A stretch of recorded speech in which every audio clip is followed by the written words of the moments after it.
Nous sommes menacés par notre utilisation peu intelligente de notre intelligence. Tant qu'on s'en sert pour des profits rapides, tant qu'on fait des choses pas durables, on est menacé. L'humanité a un vilain défaut qui s'appelle la cupidité. Si nous disparaissons, c'est par cupidité. Le combat actuel est entre le profit immédiat et l'avenir de l'humanité, de nos enfants, de nos petits-enfants. C'est le cœur du drame contemporain. Mais absolument impossible de tout construire sur une base des morts, des misères et des confusions. Je vois comment le monde se transforme lentement en un désert. J'entends plus fort et plus fort le grondement du tonnerre qui avance et nous tuera, nous aussi. Je ressens la souffrance des millions de personnes.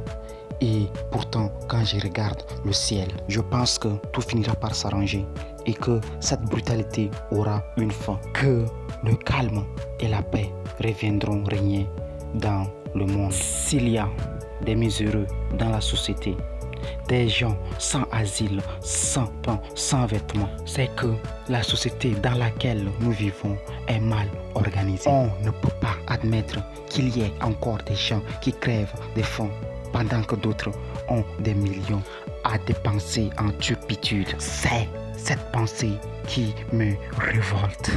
C'est parce que la société ne veut pas d'individus alertes, enthousiastes, révolutionnaires. Parce que ces individus ne s'intégreront pas dans le modèle social établi et risquent de le briser. C'est pourquoi la société cherche à maintenir votre esprit dans son modèle. Et pourquoi votre soi-disant éducation vous encourage à imiter, à suivre et à vous conformer. N'ayez jamais peur d'élever votre voix pour l'honnêteté, la compassion, la vérité et contre le mensonge, l'injustice et la cupidité. Si les gens du monde entier le faisaient, cela changerait la terre. Un individu conscient et debout est plus dangereux pour le pouvoir que 10 000 individus endormis et soumis. La guerre, c'est le massacre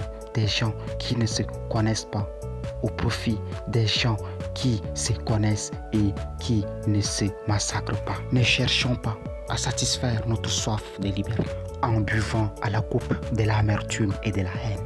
La liberté n'existe que là où l'intelligence et le courage parviennent à mordre sur la fatalité.